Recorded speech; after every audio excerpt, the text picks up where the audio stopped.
uh, I'll go into intro in a second, but today's talk is Joy of an Elixir Monolith, if you didn't see that in the meetup details. So about me, I got that intro from Kevin, SalesLoft architect at software architect at SalesLoft. And as I mentioned at the beginning, most of y'all were on here. I'm actually bootstrapping a company as well called Clove. And I've been using Elixir since 2016. Initially learned it at SalesLoft, and we've been for a production project, and been fortunate to work with that. Have some teams that are very heavy in Elixir, and other teams that are very heavy in Rails. So it's back and forth on that. And also, as Kevin mentioned, I have a book, Real Time Phoenix. So if you're curious about how to build a real-time system, so channels, getting into some live view stuff, then this book is definitely for you. And it is not a live view book, but I will say that knowing this stuff that I know from channels really sets me in a good position to use live view, because I'm using that for Clove. So setting some expectations for today. So at SalesLoft, we have a Ruby monolith that basically has microservices for new things. So that monolith, we probably didn't start breaking stuff out of it until like 4 years into the company. So so the product was growing on Rails and fairly large, and then splitting off that microservice. And so at SalesLoft, while we still have a monolith and we're using microservices, I've been spending a lot of time thinking about how I'm going to build and structure Clove. So, that's sort of where this talk comes from, how I might do things with a smaller team, or even if I was just building a product from scratch, even at the scale that SalesLoft is at. So goals of today's talk, I'm not trying to convince anyone about monoliths or microservices, because there's a ton of material out there that covers that. That's been like done up so many times, right? I think that saying like do X or do Y without fully understanding what your circumstances are is like it's sort of a recipe to like not give the best advice. But instead what I'm going to do is highlight features of the Beam that really make Elixir excellent for building monoliths. And there's going to be two focus areas. We're going to look at the social and technical aspects of monoliths. And I think it's important to sort of look at some reasons that microservices became popular, so that we can understand maybe how to apply those things to monoliths. So the first thing I think is social benefit. So, we talked about at the sort of the beginning of this, we talked about teams growing in size. You might have 50 people on a product team, and you might want to decouple teams that don't work together directly, just to have communication sort of separated, if you will. Or maybe you're going to isolate rates of code change. I'm thinking about some of our services haven't been changed in like 2 years, and other ones are changing constantly all the time. And then the one that I think is the most compelling is that teams can choose their own language if you sort of have a foundation for doing this with microservices. And I think the reason I put this in bold is like my favorite one is that you can't necessarily replicate this with a monolith. I think you can replicate the other two with monoliths on the Beam, but this one is one to look out for. And then there's some technical reasons, obviously, that microservices became popular. We often hear about isolation. So we have isolation of deployments, which would be scalability. I want this service to be super, high powered, and this other service can be cheaper, or well, cheaper is have less firepower behind it.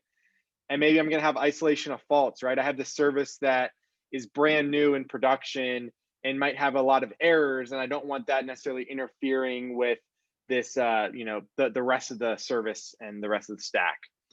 And then also full data and request isolation. So if there's performance problems with having like a ton of data in your database, you're going to have that split out over, a bunch of different microservices perhaps, and you're going to, possibly get better performance, or you're not going to hit those things until further in. With request isolation in particular, if you're having, a super high throughput application, you might be able to go sort of put that off on the side by itself, so it doesn't interfere with other pieces of the stack. And I think that Elixir is well positioned to solve many of these problems while still having a monolithic application. Because oftentimes you'll hear that the only way to sort of solve some of these problems is by adopting microservices. And I think that Elixir can sort of come in and fill a gap there. And so the first thing I want to talk about today is the joy of incremental change and how we can do that. So I think this is language agnostic advice here, right? To slowly increase complexity over time. So no application is going to start off with like a ton of complexity, right? You're going to be building up things, iterating on things, learning things over time. And as you develop, you can think and look for ways to make the change easier over time. And good design, whatever that might mean, is language agnostic. And so an example of this is, at SalesLoft, we started as a monolith. And as that complexity grew, we sort of saw it as an opportunity to break off some microservices. And one of the big reasons we did that is that there was a lot of complexity in the monolith because it was a lot of learned experiences over time. But these new services we were spinning up didn't necessarily need all that complexity because they were new things and they didn't have all that learning behind it. And while design is language agnostic, we do want to take advantage of the tools that are available to us. So in Elixir or in Beam world, that'd be taking advantage of the Beam and what it can do for us. So one of the next advice I'm going to give is talk about sort of context and breaking apart modules and functions. And I put context here. This was originally for Elixir Conf, and I just kept hearing context, and people get confused by it and what exactly it means. And to me, a context is just an organization structure for grouping similar concepts or domains together. So a context is just a module that has a bunch of functions in it, and that's sort of your public interface, and that for the rest of the system. And then all the logic is sort of implemented in those functions or maybe even in submodules.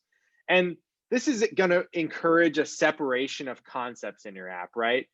So I don't consider this domain-driven design, which I think has to be a little bit more intentional than just breaking things apart into sort of whatever those concepts are, but it can sort of put us on a path for better organization. So the whole point of that is context is just really a module and a set of rules for how you can interact with those functions. You don't really want to reach into submodules. And so looking at this, I'm thinking about increasing the complexity of code structure over time as I need it. So as I start writing code, I'm really thinking about, contexts that have functions defined in them, right? Let's say I'm building a blog. Maybe I'm going to have like the user context separate from the sort of blogging context. And that blogging context might contain posts and pages and stuff like that. And maybe I have a comments in there, or maybe I have comments separate. So I'm going to be able to start with that and just define those functions inline. So I have like one file and just, I need something, I put it in that one file. And as that file gets more complex and things start to evolve and I'm starting to see how things are piecing together, maybe I'm going to refactor that to be using delegate. So in Elixir, using def delegate to basically point to submodules that actually have the functions defined in them. So basically getting some organization structure. And then over time, I'm going to be maybe refactoring of combining and pulling apart context.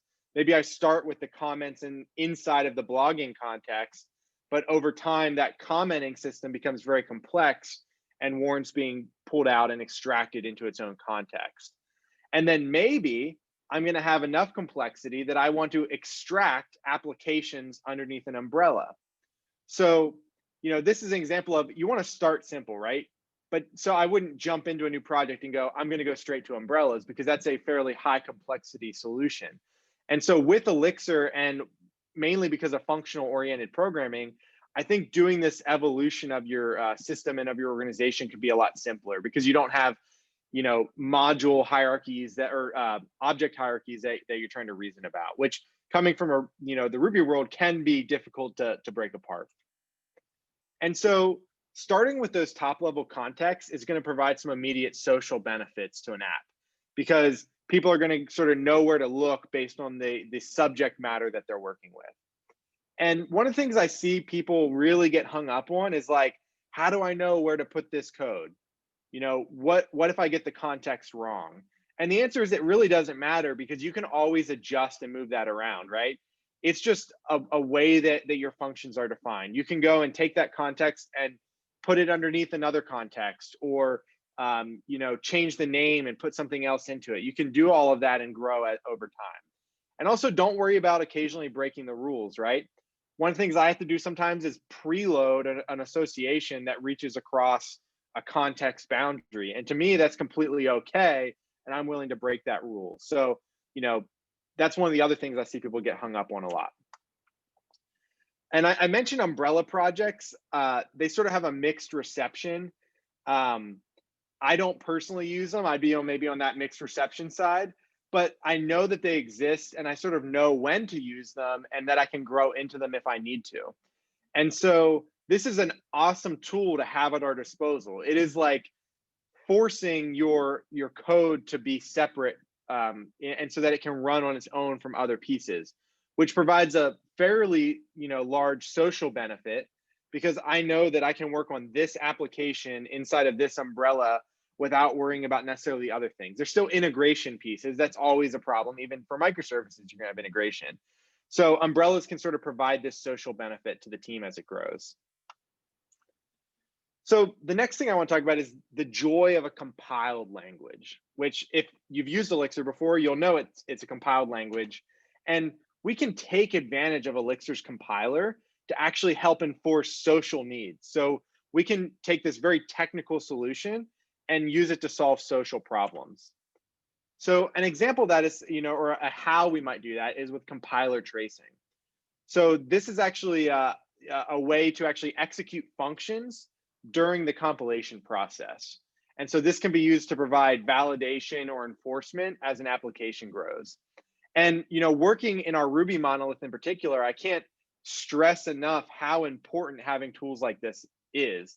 And having it in a compiler is even better than having it at runtime. But I'm thinking about things like we need to add a cross-cutting concern across our monolith. And the only way to really get that right is to do it in one shot and make sure that you have validation so that all the places that are getting tripped up. If you can do it with the compiler, that's going to make sure that you're doing it even if you don't maybe have test coverage on everything. But obviously having test coverage there is also important because it's going to make sure that everything is actually being hit. And so an example now of a problem and a solution is with something like boundary. So this is a library by Sasha Jurek. And I think it's still pre-release. I'd have to check on the latest version, but it actually uses the compiler to enforce defined boundaries between modules. So you say like this module is allowed to access these other modules. And that's really useful because let's say you have a new engineer that comes onto the team and they're writing a feature, they may not know that they shouldn't cross that boundary. So, but you can enforce that social construct that you have, don't cross the boundary, with a technical solution, which is the compiler tracing. And just one other thing on that,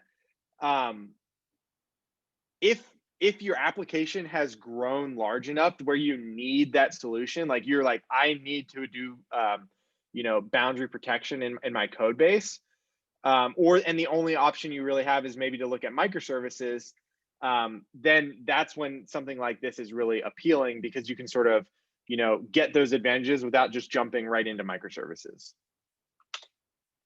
So this is one of the things I love about the Beam, right? The parallelism. This always brings a smile to my face. So the Beam as a whole brings technical capabilities that are very beneficial for monoliths. And honestly, as I'll go into some of these, I don't even know necessarily where I would get these benefits in other languages. So these are maybe even sometimes unique or special to the Beam. And I'm sure that'll change over time, but just with mainstream languages that I'm familiar with. So the first type of parallelism is compute parallelism. So basically, this is the idea that you can use as many cores as you have available. And parallelism is going to happen at the process level, which is perfect for web apps or background tasks, right? If I have a request that comes in for a web app, that's going to be a process. That's going to be parallel to all the other processes, all the other requests that are running. If I have background jobs, I can do that as a process and have, say, a pool of background jobs that are running completely in parallel with each other. And the cool thing about this is that if you have a monolithic Beam application that's having performance problems, maybe it's having issues with serialization of like JSON payloads, or it's just having a large amount of requests per second, you are almost guaranteed a speed up by increasing the machine size, increasing RAM, or and increasing the number of cores that you have available. And that is not the case in other languages. I'm thinking specifically about Ruby, like you can't guarantee that speed up by increasing the machine size. There's other things at play that can be challenging, like having a global interpreter lock. And I know a lot of that's changing with new things that are coming out in Ruby 3. And actually, one other thing on that, I just saw a tweet today that I love from Jose that was like, if your tooling doesn't use all of the cores on your machine, then your tooling doesn't respect your time, right? So when we have tooling that's built in Elixir, we're getting that compute parallelism in everything that we do, compiling, just running we can get all of that, which is awesome. So the way that the Beam actually does this, and it's pretty interesting. There's a blog post called Erlang Scheduler Details and Why It Matters. And basically the way that this works is that there are n schedulers in the system. You can configure this, but by default, it's the number of cores you have available, or the number of threads, I should say. So in this MacBook I would have, I think it's a quad core, so I'd have 8 threads that are available. So I have 8 schedulers out of the box. If I go to a production machine, I might have 32, right? So basically there's n schedulers, and each scheduler has a queue of processes that are waiting to execute. So it's a process that's like, I have a function that needs to run, and it's basically going to wait in line and process those as it goes through. And it's basically going to allocate a certain number of function calls per process. So if you have a process that's just ripping through function calls, it's basically going to run, let's say, I think it's like 2000 or something like that. And then it's going to go back to the end so that everything else can sort of run. So it doesn't starve out that CPU. And then let's say that you have something that's really taking up a lot of CPU and it's backing up that run queue. There's some migration logic that will move the other work to other schedulers that are not being used. So you're getting the full advantage of all of your cores. And so this is a pretty neat system. And I've noticed that like in Rust, I was reading about there's some like async runtimes that are starting to adopt this type of scheduler. The other thing that I love about the Beam is that it does preemptive multitasking. So I sort of mentioned that a little bit, where a CPU heavy area of code will not noticeably lock up other processes on that same scheduler. And the way that it does that is by saying you can only run 2000 functions, and then I'm going to move you to the back. So if you were saying computing Fibonacci endlessly, you're going to do it 2000 times, move to the back, everything else will process. Then you're going to come back up, run 2000 times, and you're just going to keep looping like that. So the reason this is important is that if you have another team that's shipping out inefficient code, maybe they're building something and there was a bug or defect, or they're trying to do something new and cutting edge, and there's an incident, that's going to significantly reduce the chance of just having a system-wide meltdown. So I'm thinking of times that, I've come in languages that don't have this, and maybe there's some really heavy serialization that happens, and just everything locks up across the board. All the requests just get hung up for that period of time, and it can actually cause downtime. So, when we're looking at, CPU heavy tasks, JSON serialization is a big one, HTML sanitization, if you're doing anything like that, just data marshaling, moving data in and out of the database, in and out of sockets and web connections. So the other thing that you sort of get is a form of parallelism is per process garbage collection. So you have this sort of parallel garbage collector that works. And we often don't think about garbage collection. Maybe it's because of the name. I don't know. It doesn't sound glorious. But we do think about it when we have a problem with it. And the cool thing about the Beam is that it does that GC pretty, largely on a per process level. There is there's still a global level of garbage collection, but it's really not used at the same level that it is in other languages. And so the cool thing here is that if we have a process that's doing a lot of allocations, we're not going to end up with global garbage collection pauses. It's only going to freeze up the process that's actually allocating that memory. Well, let's say you have a process that's short-lived that needs to allocate a bunch of memory. It actually might never even do a garbage collection because it's going to actually end the process before it would even get around to doing that garbage collection. So that process is basically running as fast as it possibly can.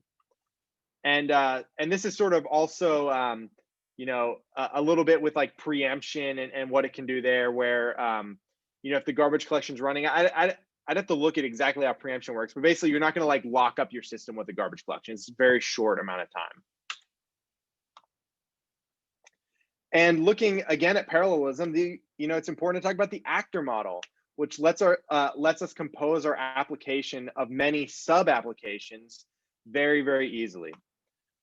So with the beam, we're going to construct an application that consists of other applications, which consists of supervisors and processes. And really, at the end of the day, everything is a process, but there's different types of processes that give different guarantees. And so the cool thing about this is that we can easily add new processes like an in-memory key value store, caching type of solution, or some type of life cycle. If there's some type of data structure that has a unique life cycle, I'm thinking about one time we have a feature called live website tracking, where we keep in memory 15 minutes of website activity, right? So that's a data structure that has a unique process and life cycle that it needs to undergo. And this is fairly unique to the Beam. There are other actor-based systems in other languages and implementations, but the fact that this is sort of at the actual VM level, it's not something built on top of a VM that doesn't really support this very well. It's built into the VM, and I think that that's really the neat thing about it on the Beam.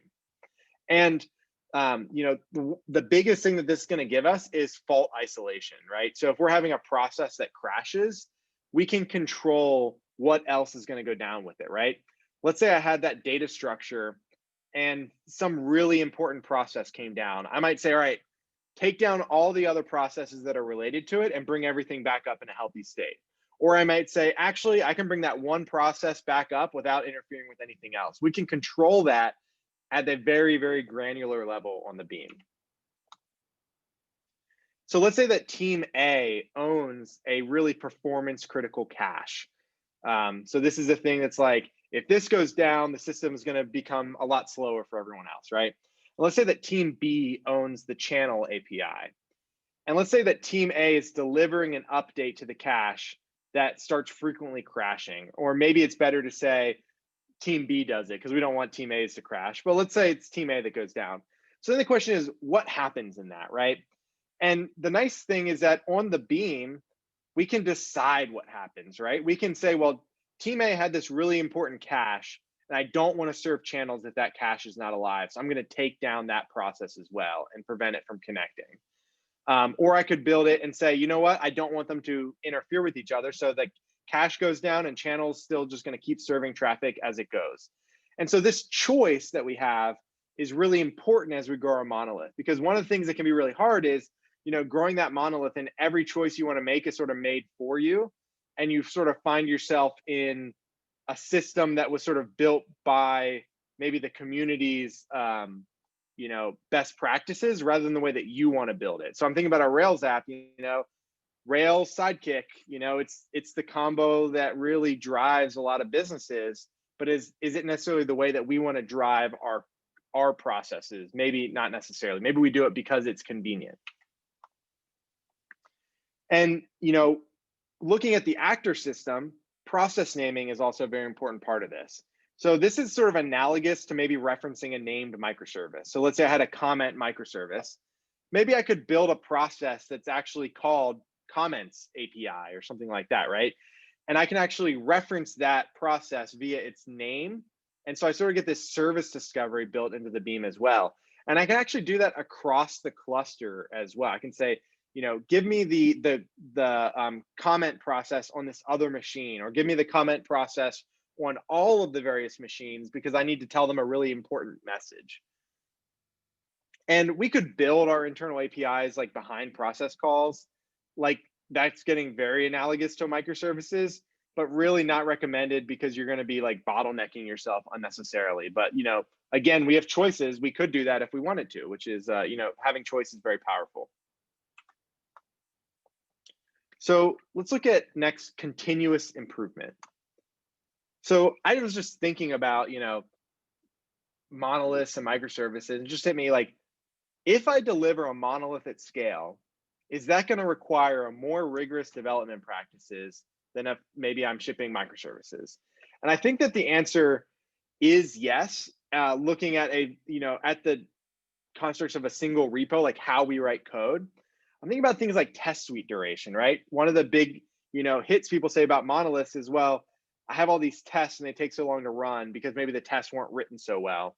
There's two problems there, right? They're really saying. The first is that there's this single project that has 100,000 tests. They're saying the other problem is that maybe they were written poorly. And so we need to keep that duration in check as our monolith grows. And so that's going to require us to have more rigorous practices. Thinking about application configuration, right? Maybe if I'm running a microservice, I only never need to run 2 or 3 services to do local development. But when I'm booting up that monolith, maybe I need to have everything up and running because it's expecting a certain type of application configuration. So I need to make sure that stuff is documented and that the dependencies between things are, sort of not getting too crazy. I want to do things like avoid global side effects, right?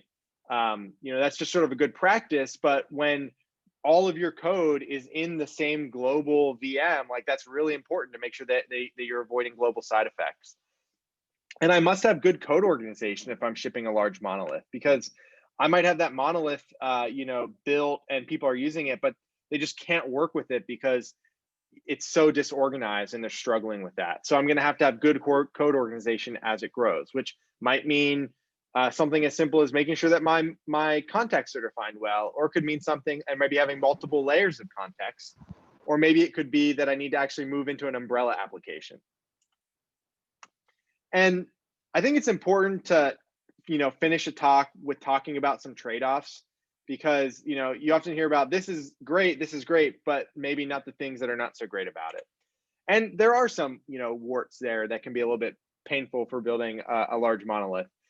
I do think that the lack of a strong type system or a strict type system maybe, is, it gets important as the code base grows. Dialyzer for me doesn't quite do it. I appreciate like having it on my VS Code, Elixir LS, extension, but I don't really run Dialyzer myself. I think and just for all the reasons that people have talked about in the community for why they maybe don't like it so much. And I think it's telling that some of the larger Ruby monoliths are actively, like right now, pushing out typing solutions in Ruby, statically typed solutions. And they've been doing it for a few years now. And I think a lot of the reason for that is that, and you look at maybe Facebook with Hack and what they did there for types in PHP, because as you grow that, you find that you need those types, and moving to a language that is statically typed is going to be just untenable with how much code there is. And so I do think that that'll become something maybe as people grow in Elixir and have larger and larger apps, maybe that's something that'll pop up a little bit more. And like the jury's still out on this, right?